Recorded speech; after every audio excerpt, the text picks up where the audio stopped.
Hello everybody, Shrouded hand here. How much can someone's mental state be reflected in their artwork? That's something that I'm going to explore today as we take a look at the work of schizophrenic artists. It's a topic that I covered many years ago on this channel, and it's time to take another dive into it because schizophrenia is one of those conditions that I've always been interested in. I'm not sure why, it's just something about how it affects the human mind. I've read quite a few books written by people who suffered from schizophrenia where they attempt to describe what they experienced, and they're trying to describe it in a way that makes sense to a person who doesn't have their condition. But that's the problem. Language represents a sane reality, something that we all agree on, but the experiences of someone with schizophrenia often don't fit into that framework. The words needed to fully describe their reality just don't exist.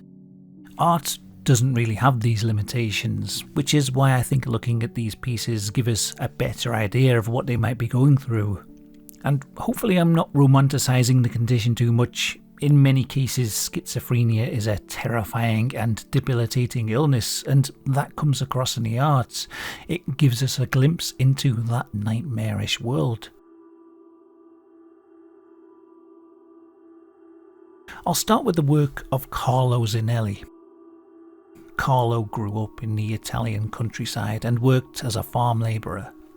When he was 18, he was conscripted into the Alpine Corps to fight in the Spanish Civil War, but the horrors of war were far too much for him. After only 2 months, he appeared to be severely shell-shocked. His ability to speak broke down.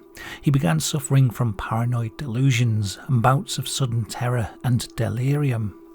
He was committed to a military hospital in Verona before being discharged from the army, but his mental health problems continued to get worse. At home he became increasingly withdrawn. He stopped participating in normal social activities, and he would go for extended periods of time without saying a single word. In 1947, at the age of 31, his behaviour had become so erratic that he was committed to a psychiatric hospital and diagnosed with paranoid schizophrenia. In the asylum, he became almost entirely mute and unresponsive, yet when he was left alone, he obsessively scrawled graffiti on the walls using anything he could find: rusty nails, saliva, even his own blood. His compulsion to draw grew so intense that the staff were forced to restrain him to prevent further damage to his cell. Eventually, though, the doctors decided to give him an outlet for his compulsions, and they set up a little art studio in the hospital's carpentry workshop. Carlo Zinelli began obsessively painting in the workshop. For 8 hours a day, he would fill sheets of paper with these strange silhouetted figures and lines. When he had filled one sheet, he would turn it over and paint on the other side of the paper. When that was filled, he would grab another sheet and start all over again. Over the next 18 years, he would complete over 2,000 of these double-sided artworks. I picked Carlo Zinelli to start with because I think his work shows many of the themes that we'll see repeated again and again in other artworks created by schizophrenics. There's these repeating figures and faces, duplicated compulsively across the page. Your eyes drawn from one thing to the next. The overall impression is of noise and chaos, but the figures are arranged and ordered. You get the sense that each part is connected to another, so your mind and your eye swirls around the page trying to link everything together. Personally, I think they're beautiful works of art in their own right, but the more you look at them, the more you get drawn into the thought patterns of the artist. Some other themes appear in his work that I want you to bear in mind as we look at other artists. Squares and rectangles that compartmentalise sections of the painting, dividing certain areas off from the rest, grouping them together in a little box. There's also words that flow across many of his paintings, streams of consciousness written in wavy patterns and diagonal lines, creating a sense of movement. Other themes to note are the religious symbolism, ideas of death and persecution, and the ever-present eyeball staring directly out at the viewer. Compare this to the works of Johann Knopf. Born in 1866 in the German Black Forest region, Johann had a fairly normal life at first. In his 20s he moved to the city and worked in a bakery. Things seemed to change for him after his mother died. Soon after his mother's death, his friends pressured him into marrying a woman, but the relationship proved to be unhappy. Johann grew increasingly paranoid and became distrusting of both his wife and his friends. As his mental state deteriorated, he turned to alcohol. By 1902, he had fallen into such a deep state of poverty that he was reduced to begging on the streets. It was during this time, in a moment of crisis, that he stabbed himself in the chest. This led to him being committed to a mental asylum where he would spend the rest of his life. It was clear to the doctors that Johann was suffering from paranoid delusions. He told them that he was being constantly persecuted by numerous people who plotted to harm or kill him. To escape their tortures, he had to keep moving from place to place. He believed that God had chosen him to undergo a spiritual trial, a martyrdom of constant suffering and torment. He began drawing almost as soon as he entered the asylum. His works were often covered in long, flowing lines of text filled with garbled religious messages. They contain many of the same elements seen in Carlo Zanelli's paintings. The ordered, repeating patterns within a maelstrom of page-filling visual chaos, the lines of silhouetted figures, the staring eyes, the compartmentalization. These pieces could almost have been created by the same person, but they were made 50 years apart. Johann's work was much more explicitly religious. A lot of them depicted a crucified figure. He saw his own suffering as worse than Christ's, so most likely these are self-portraits. The head is divided into multiple parts and surrounded by a halo of obsessively repeated lines and patterns. Each symbol that's seen in his work held a deep meaning for him. Usually these symbols relate to his ideas about persecution, suffering, and redemption. Birds also feature prominently. Johann was a great lover of animals, and he believed that he could understand the speech of birds. The use of circles I find interesting. Another artist named Henry Cockburn co-authored a book about his experiences. He says that during his schizophrenic episodes he would see rings everywhere. He called these episodes his polka dot days.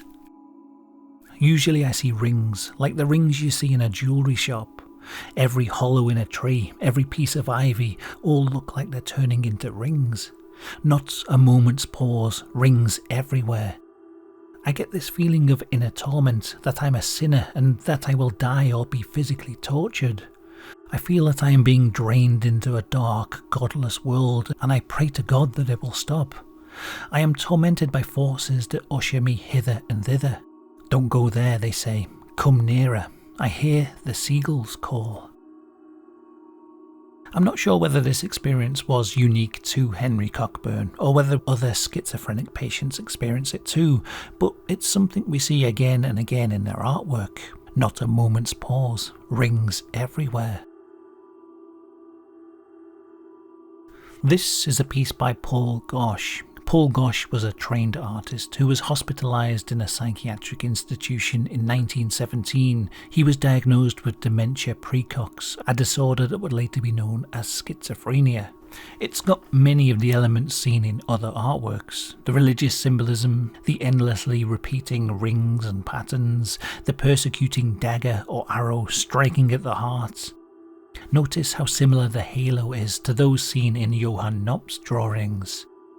To me, these halos don't look like rays of light emanating from the head, but spikes moving inwards towards the head.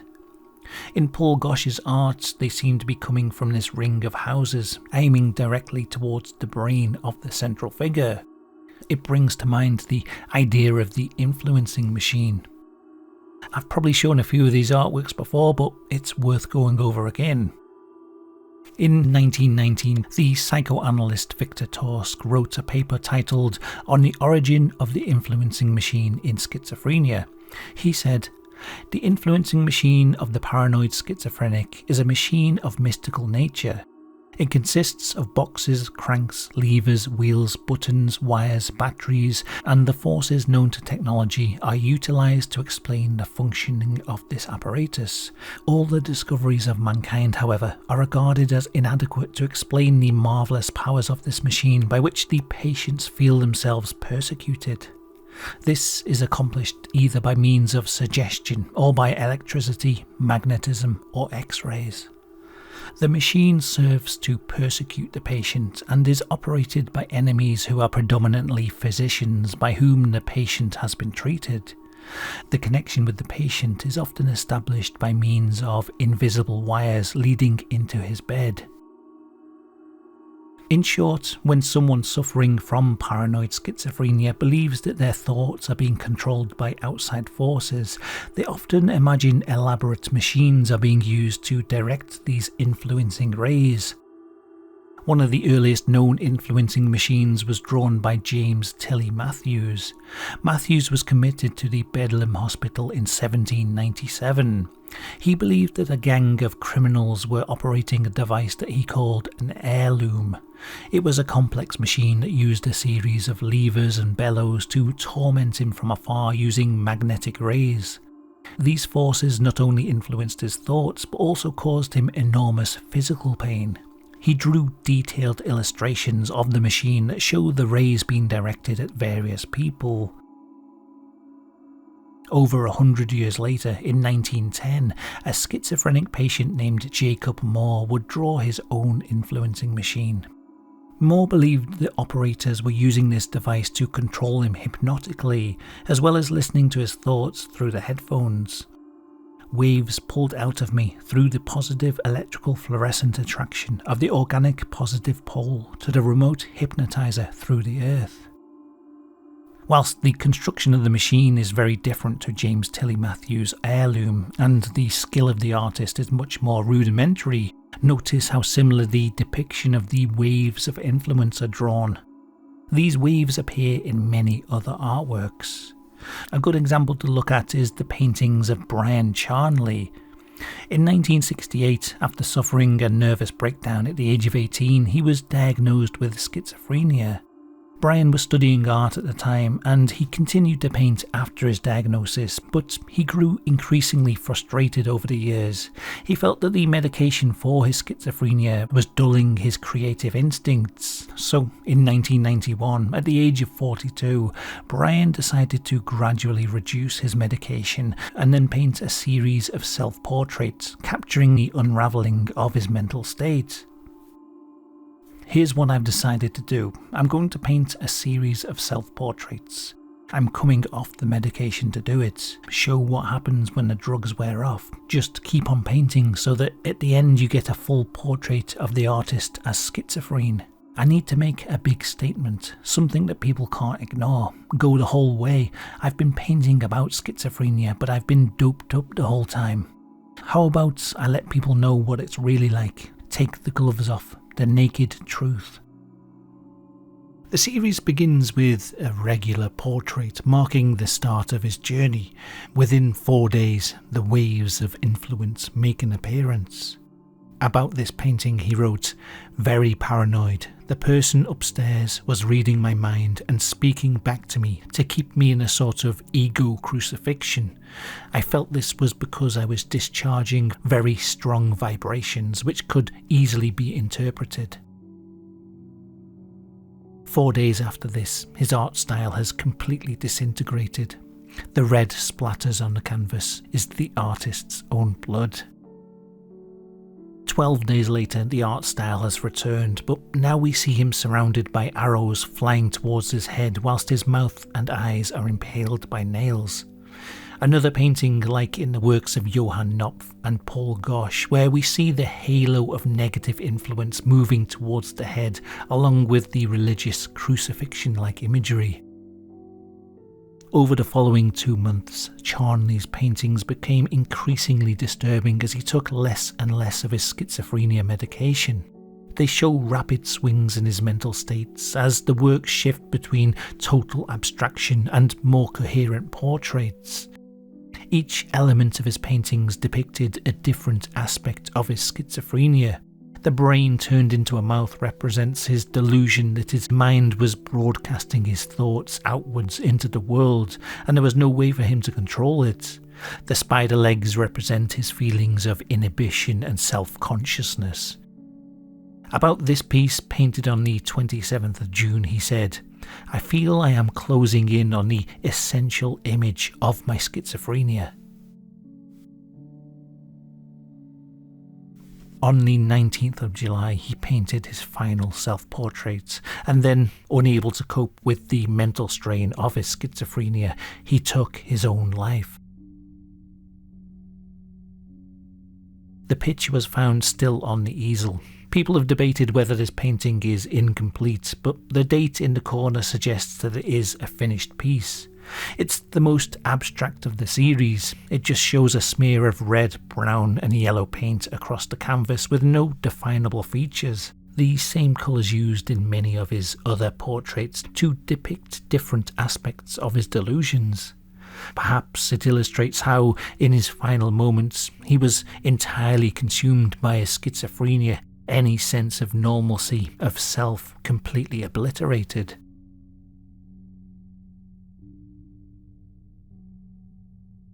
Now, I've looked at a lot of paintings and pointed out the similarities between them, but I don't want to imply that all art made by people with schizophrenia looks the same or has the same concepts. There's so many different artists out there that covering them all would take way too long for one video. It's just that when you look at the work of some artists, you see the same use of line and space, the same imagery and themes again and again. Although these artists lived in different eras and came from vastly different backgrounds, the one thing that seems to link them is the diagnosis of schizophrenia. I'm going to quickfire through 4 more artists who had schizophrenia. Whilst we look at them, try to spot the recurring themes and imagery between their works. August Natterer was an engineer who suffered from a terrifying schizophrenic attack where he saw over 10,000 hallucinatory images flash before his eyes in rapid succession. He saw these as gigantic images that appeared in the sky above him. He described this as a vision of the Last Judgment. God himself occurred, the witch who created the world. In between worldly visions, images of war, continents, memorials, beautiful castles, just the glory of the world. Shortly after this, he was hospitalised. This was in 1907. He spent his remaining years trying to paint the things that he'd seen during his vision. Unica Zern was a German writer and artist whose life was marked by severe psychological struggles. She experienced recurring psychotic episodes, depression and disassociation, leading to multiple psychiatric hospitalizations. Much of her early work was lost as she destroyed most of her drawings during a psychotic episode, yet she continued to draw and write, using her art as a way of expressing the inner turmoil of her condition. Adolf Wolfli was hospitalized in 1895. He suffered from violent hallucinations, paranoia and megalomaniacal fantasies. After being sent to a psychiatric hospital, he began to create obsessively, using whatever scraps of paper and art materials that he could beg from the guards. This became an all-consuming process for him. It filled nearly every moment of his waking life, and he produced thousands of drawings, writings, and musical compositions. Aloise Korbas worked as a governess at the court of Kaiser Wilhelm II in Germany in 1911, but she began to develop an obsessive infatuation with the emperor, which soon spiraled into delusional fantasies about her being in a relationship with him. She was eventually diagnosed with schizophrenia in 1918 and sent to an asylum in Switzerland. Like Adolf Wolfli, she began obsessively drawing and painting after the hospitalization. Her work revolves around her delusions of being in intimate romantic relationships with various powerful figures, most notably the Kaiser. Notice the similarity between many of these pieces and the ones we've seen already. I think One of the most interesting things about schizophrenia is the universality of the experience. It doesn't seem to matter what country, culture, or even time period you come from. The symptoms will often manifest in very similar ways. Paranoia and persecution delusions, religious mania, obsessive and repetitive thought loops, disordered thought processes, etc.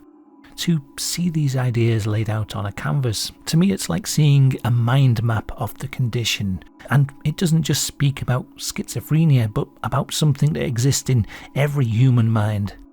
A lot of the symptoms of schizophrenia are things that we all do anyway. They're just amplified and massively distorted.